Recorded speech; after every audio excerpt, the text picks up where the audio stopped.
Derek Carr hanging him up. I know you've been a Derek Carr fan for a long, long time. Shoulder injury. He decided that's enough. He retires, I guess, at least for now. 11 years, 41,000 passing yards, 257 touchdown passes. How will Derek Carr be remembered by you? A 195. That's how much money he's made, $195 million.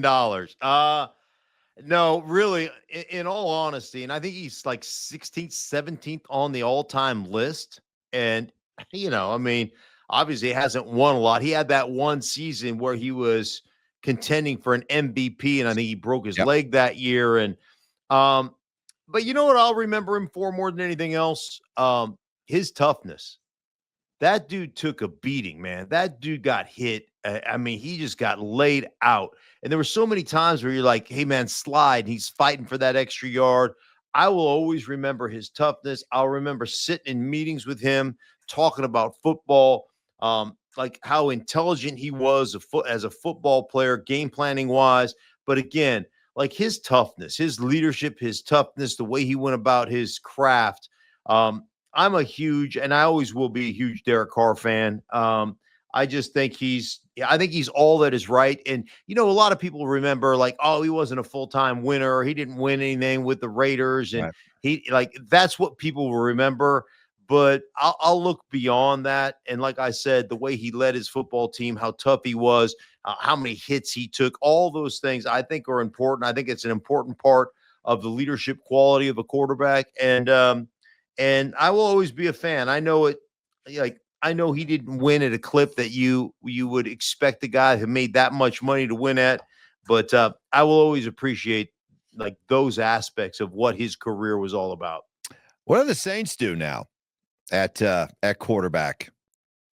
Yeah, I remember the film, or remember the video of Aaron Rodgers showing up with sunglasses in a Chevy Malibu, kind of sneaking in to the Pittsburgh Steelers facility. Don't you? I mean, there's part of me that expects Aaron Rodgers to all of a sudden show up, in the Saints in a Malibu, maybe with one of them masks on, and goggles. Like, who knows? There's that like Mardi Gras or something, right? Right. Do they reach out to Aaron Rodgers, or do they try to make an in-division trade with the Atlanta Falcons to get Kirk Cousins?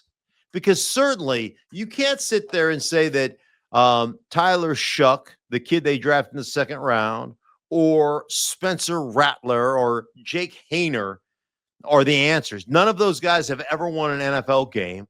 I think they're 0-7 in career starts between, obviously, Rattler and between Hayner. Shuck has not had a NFL career start, but can you go down that road? And I guess the other thing that is kind of cool about the New Orleans Saints, okay, so you can sit there and say, all right, well, we can still game plan and work hard and do all those things. We're probably going to lose almost every game we play, right? So we're in line to get the first overall draft pick, or at least in the top 2 or 3. Yeah. And so then all of a sudden there's Arch Manning, right? Arch Manning from Texas. And obviously, Grandpa made that place made New Orleans. In my time growing up, man, when they put New Orleans on Monday Night Football with Archie Manning, and they had Chuck Muncie back in the day, and man, it was like they were never good, but they were fun to watch. They were exciting. So Arch Manning, I'll tell you the other one, Doug Nussmeier. Do you know who Doug Nussmeier is? I know he's an Idaho Vandal. Doug Nussmeier is an Idaho Vandal. He is the quarterback coach of Philly who won the Super Bowl, that went with the head coach, Moore, over to Kellen Moore to New Orleans as the offensive coordinator. You know that his son is the quarterback of LSU, who's also considered a first-round draft choice. So you could either have Arch Manning playing for New Orleans, following his grandfather's footsteps, or the offensive coordinator of the New Orleans Saints' son coaching, or the father coaching and the son playing quarterback for his father in New Orleans. Either one is an unbelievably compelling story, right? You want to talk about storylines, and we always get into storylines. Like we had a great one last night in the NBA draft lottery, right? Great storyline. Hey, we traded away Luka Doncic, and oh wow, Magic! This is unbelievable. What a coincidence. Cooper Flag, you get to go to Dallas. Like, come on. But we love storylines. We love the off-season storylines. We love the season storylines. We talk about storylines all the time. What an unbelievably compelling storyline coming out of New Orleans if, in fact, they decide to just roll the dice with those three quarterbacks and they don't bring in a veteran like a Aaron Rodgers, or they don't bring in a veteran, like a Kirk Cousins. Like, they're in line to probably be at least in the top three and probably number one when it comes to the draft. The possibility of Arch Manning with New Orleans is unbelievable. It's the kind of story that, if this was the NBA, done. It happens. Ping pong balls magically go their way. No doubt about it. NFL maybe a little bit more difficult to rig. Okay, the schedule. And the NFL is allowing their broadcast partners to come out with a couple of games here and there, and the big full schedule will be announced Wednesday night. A couple of big takeaways. First of all, the Vikings are going to become the first ever NFL team to play back-to-back weeks in internationally in different countries. September 28th, they play in Ireland against Pittsburgh.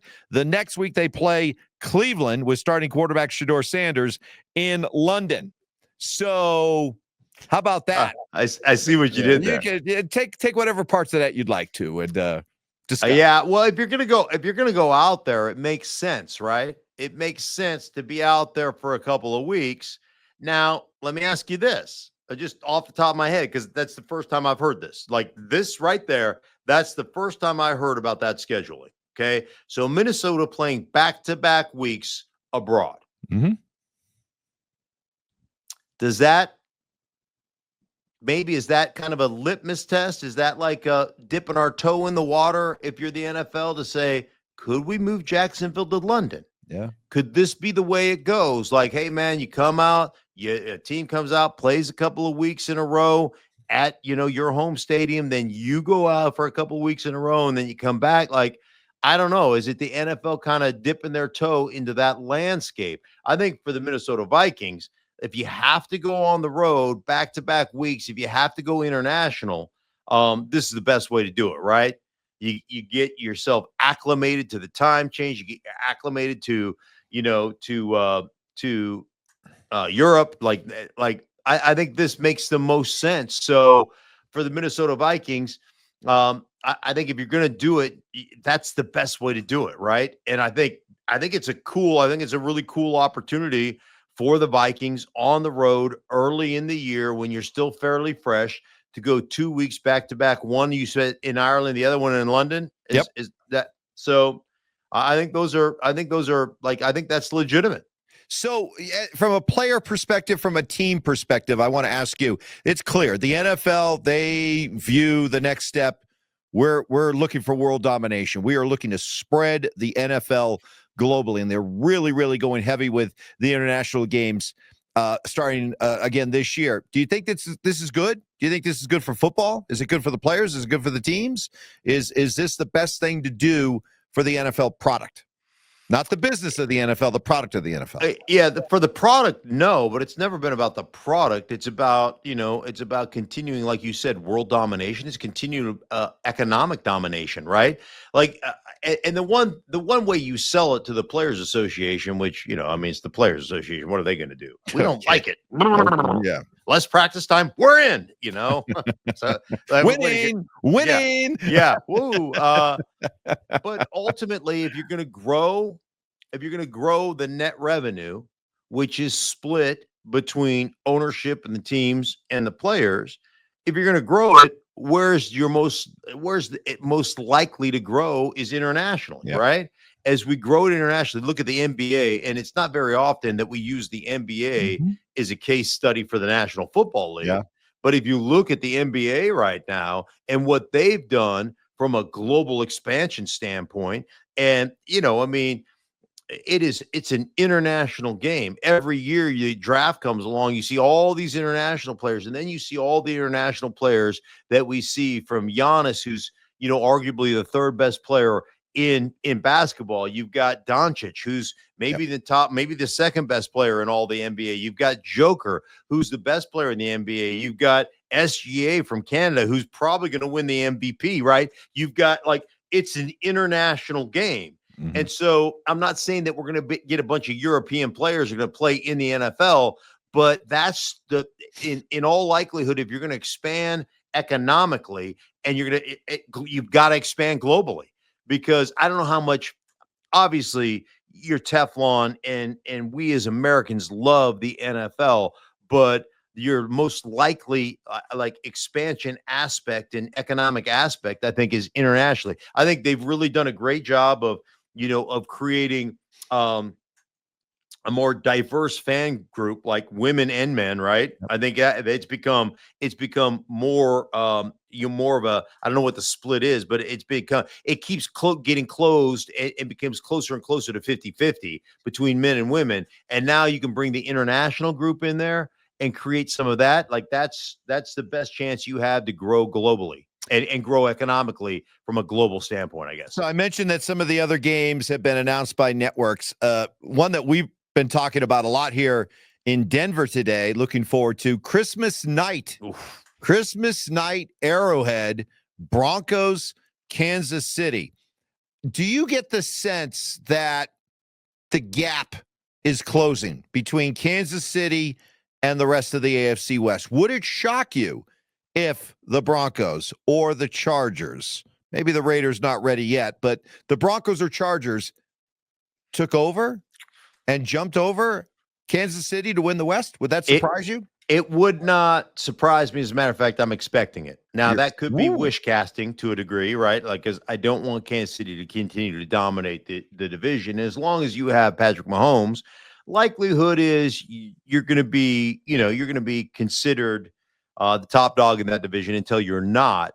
But you look at what second year of Jim Harbaugh in Charger land, right, in LA, what they've done running game wise. He talked about his quarterback, the way they addressed the offensive line a year ago.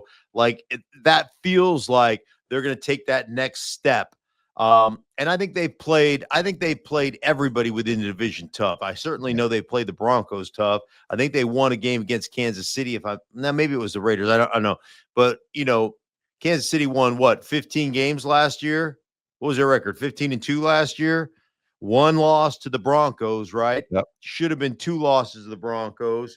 And who was there the loss to? Was it to the Chargers? Certainly the Raiders are going to be better, right? They've got a legit head coach. Pete Carroll's a great head coach. Not a good one, a great one. They've got a legit quarterback in Geno Smith. They addressed, their run game, which Pete Carroll wants to lean into. Got one of the best defensive players in Max Crosby in the National Football League. Got an unbelievable tight end in Bowers. Do I think they're going to all of a sudden win the division? No, but are they going to be a much tougher out? Absolutely. The Chargers that way, and the Broncos, right? I mean, the Broncos, I fully expect we look at Bo Nix, and as incredible as his rookie season was, and it didn't start off necessarily that way. It built over time. And now all of a sudden you've addressed the running game. You've addressed the tight end. You've got Evan Ingram off of free agency. You've addressed your defense once again, drafting a defensive player, and they were one of the top defenses in all of football. I fully expect the Broncos on Christmas night to just absolutely ruin the hopes and dreams of Kansas City Chiefs fans. I would love to see Sean Payton dress up as the Grinch and come out on the sideline in a Grinch outfit, right? And just be Grinchy and steal the hopes and dreams of all the Christmas little children there in Kansas City as the Broncos absolutely unleash hell and fury against the Kansas City Chiefs. So they turn Arrowhead into Whoville, is what you're saying. Exactly. Exactly. And Andy Reid's all like, what's going on? Right? He looks like the mayor. Yeah, the mayor of Whoville. Yes, that's right. There you go. Exactly. There you go.